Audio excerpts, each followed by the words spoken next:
ఈరోజు అదన్నా ఇప్పుడు కొండా సురేఖ వ్యాఖ్యలు చేస్తే మన కూతురు వ్యాఖ్యలు చేస్తే కొండ సురేఖకి ఏం సంబంధం? కొండ సురేఖ రాజీనామా చేయాలని డిమాండ్ చేస్తున్నాం.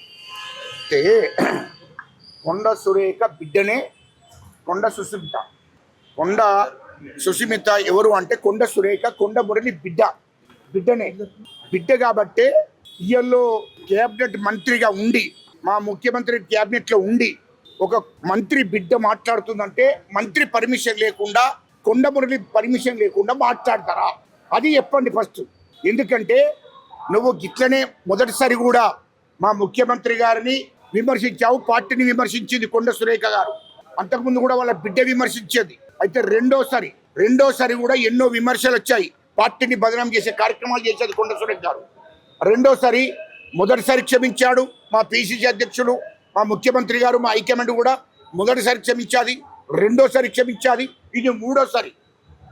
నా బిడ్డ కాదు, నా బిడ్డకి ఏం సంబంధం లేదంటే నీ వెనుక కొండ సురేఖ ఫోటో ఉంది, బ్యానర్ ఉంది. నీ ఇంట్లోనే నీ బ్యానర్ పెట్టుకొని నీ బిడ్డ మాట్లాడుతుంటే నాకేం సంబంధం లేదు నా బిడ్డకు. అంటే రేపు పొద్దుగాల నా బిడ్డ నాకు ఉట్లేదంటవేది? నాకు అర్థం కాలే. మాట్లాడే ముందు జాగ్రత్తగా మాట్లాడాలి. నీ సొంత బిడ్డ, అసలు నీ బిడ్డకు ఆ కొండ సుస్మితకు సభ్యత్వం ఉందా? కాంగ్రెస్ పార్టీ సభ్యత్వం ఉందా? పార్టీ కార్యకర్తనా? కాంగ్రెస్ పార్టీకి ఏమైనా సంబంధం ఉందా? అసలు ఆమె ఎవరు మాట్లాడడానికి? మా ముఖ్యమంత్రి గారు. మా ముఖ్యమంత్రి గారిని మాట్లాడే అర్హత కొండ సుస్మితకు ఉందా? మా ముఖ్యమంత్రి గారి కాలు దుమ్ముకు కూడా సరిపోదా? ఆమె చిల్లర. ఆమె గురించి మాకు తెలియక కాదు, వరంగల్లో ప్రజలకు తెలుసు, వరంగల్లో కార్యకర్తలకు తెలుసు. ఆమె ఏం చిల్లరో ఆమె బతికేందో తెలుసు మొత్తం. ఎందుకు మాట్లాడిస్తున్నావు? మా కార్యకర్తలు, మా నాయకులు మేము మాట్లాడితే మీరు తట్టుకోలేరు. ఒట్టు బాగుండదు. ఎవరికి మంత్రులు ఎవరు సపోర్ట్ ఉంటుంది? మా పార్టీ మంత్రులు ఎందుకు సపోర్ట్ ఉంటుంది? ఎవరు సపోర్ట్ చేయరు మా పార్టీ. ఇటును అసలు మా పార్టీకి సంబంధం అది అవుతాయి. మా పార్టీకి ఎవరైనా బుద్ధి లేని మాట్లాడుతారు, అవే అవుతాయి మా పార్టీకి.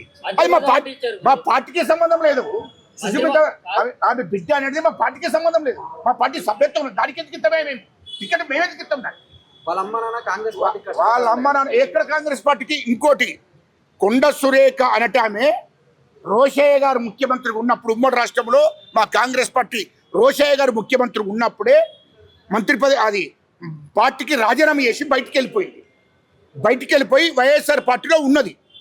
అప్పుడు ఆ తర్వాత ఏమైంది? బీఆర్ఎస్ పార్టీకి వచ్చింది. బీఆర్ఎస్ పార్టీలో మొన్నటిదాకా 2023 ఎలక్షన్ల ముందటిదాకా బీఆర్ఎస్ పార్టీలో ఉన్నది.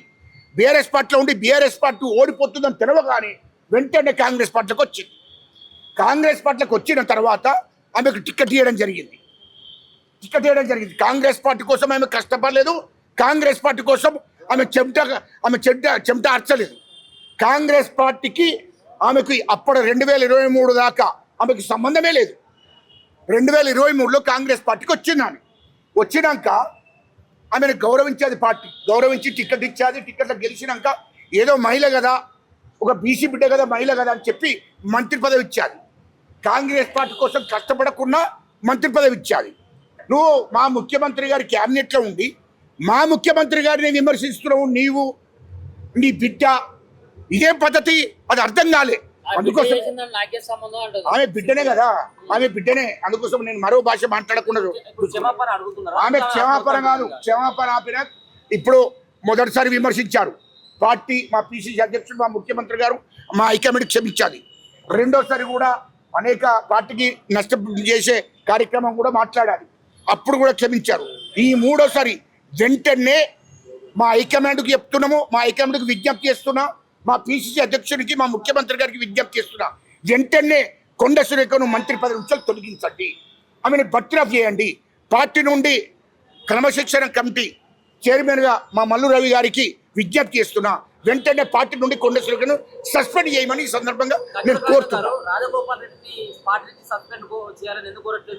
అదే విషయానికి వస్తున్నాం. ఇవాళ మా సోనియా గాంధీ అమ్మ, మా రాహుల్ గాంధీ గారు, మా ప్రియాంక గాంధీ గారు, ఇవాళ ఆ కుటుంబం కాంగ్రెస్ పార్టీ కోసం, ఈ భారతదేశ ప్రజల కోసం ఎన్నో కష్టాలు పడ్డారు, ప్రాణత్యాగాలు చేశారు. నెహ్రూ గారు, ఇందిరాగాంధీ అమ్మ, రాజీవ్ గాంధీ గారు. వాళ్ళు ప్రాణత్యాగం చేసి వాళ్ళ ఆశయాలు ఈ దేశంలో ఉన్న ప్రజలను కాపాడాలి, ఈ ప్రజల కోసం ఎస్సీ ఎస్టీ బీసీ మైనార్టీ ఆదివాసుల కోసం అండగా ఉండాలి, ఈ ప్రజల కోసం మనం త్యాగం చేయాలని లక్ష్యం కొద్దీ పార్టీని కాపాడుకుంటూ పార్టీని నడిపించుకుంటూ వస్తున్నారు మా సోనియా గాంధమ్మ, మా ప్రియాంక గాంధీ గారు, మా రాహుల్ గాంధీ గారు. ఇయలో దేశవ్యాప్తంగా మా రాహుల్ గాంధీ గారు పాదయాత్ర చేశాడు. పాదయాత్ర చేయడం మూలంగానే ఈ రాష్ట్రంలో, తెలంగాణ రాష్ట్రంలో కాంగ్రెస్ పార్టీ అధికారంలోకి వచ్చారు. అది గుర్తుపెట్టుకోవాలి. అదేవిధంగా మా సోనియా గాంధీ గారు, ప్రియాంక గాంధీ గారు, మా రాహుల్ గాంధీ గారి ఆదేశాల మేరకు మా ముఖ్యమంత్రి రేవంత్ రెడ్డి గారు ఆనాడు పిసిసి అధ్యక్ష పదవి తీసుకున్నాక మొత్తం రాష్ట్ర వ్యాప్తంగా ప్రతి గ్రామము, మండలము, నియోజకవర్గాలన్నీ తిరిగి కష్టపడి కార్యకర్తలందరినీ ఏకం చేసి ఈ తెలంగాణ ప్రజలకు భరోసా ఇచ్చి రాష్ట్రంలో కాంగ్రెస్ పార్టీ అధికారులకు తీసుకొచ్చింది మా ముఖ్యమంత్రి రేవంత్ రెడ్డి గారు. జైలుకు పోయాడు, లాఠీ దెబ్బలు తిన్నాడు మా ముఖ్యమంత్రి రేవంత్ రెడ్డి గారు. అనేకమైన కేసులు పెట్టారు కేసీఆర్ మాజీ ముఖ్యమంత్రి, అనేకమైన కేసులు పెట్టాడు మా ముఖ్యమంత్రి రేవంత్ రెడ్డి గారి మీద. అర్ధరాత్రి పోయి తలుపులు వలుక్కొట్టి ఆయనను అరెస్ట్ చేశారు. కుటుంబం మీద కూడా, మా ముఖ్యమంత్రి కుటుంబాన్ని మీద అరెస్ట్మెంట్ చేశారు. అన్ని కష్టాలు పడి లాఠీ దెబ్బలు తిని జైల్లో ఉండి మా ముఖ్యమంత్రి గారు పార్టీని ప్రజల కోసం, తెలంగాణ ప్రజల కోసం, తెలంగాణలో ఉన్న కార్యకర్తలను కాపాడడం కోసం, తెలంగాణ రాష్ట్ర ప్రజల కోసం కష్టపడి కాంగ్రెస్ పార్టీ అధికారులకు తీసుకొచ్చిందే మా ముఖ్యమంత్రి రేవంత్ రెడ్డి గారు. అదేవిధంగా పార్టీ కోసం లాయల్గా పనిచేసి ఈ పార్టీ అధికారులకు రావడం కోసం మా శ్రీధర్ బాబు గారు, ఐటీ శాఖ మంత్రి మా శ్రీధర్ బాబు గారు పార్టీకి లాయల్గా, మొదటి నుండి లాయల్గా ఉండి, అదేవిధంగా మా బట్టి విక్రమార్క గారు పాదయాత్ర చేసి కష్టపడ్డాడు. అదేవిధంగా మా ఉత్తమ్ కుమార్ రెడ్డి గారు, మా కోమటిరెడ్డి వెంకటరెడ్డి గారు, వీళ్ళు పార్టీ కోసం లాయల్గా పనిచేశారు, పార్టీ కోసం కష్టపడ్డారు. పార్టీని అధికారులకు తీసుకురావడం కోసం వాళ్ళు కీలక పాత్ర వహించారు. వాళ్ళు కష్టపడ్డారు కానీ వీళ్ళందరూ ఎవరు కష్టపడలేదే. ఈ కొండ సురేఖ కానీ ఇప్పుడు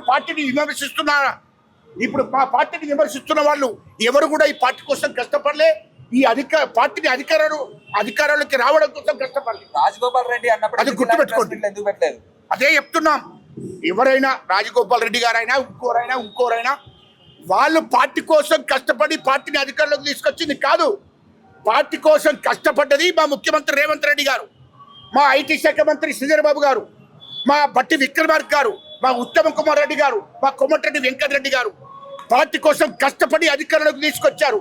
అధికారంలోకి తీసుకొచ్చినాక వీళ్ళు దాన్ని అనుభవిస్తున్నారు. కొండ సురేఖ పాత్ర ఇక్కడ ఏమి లేదు.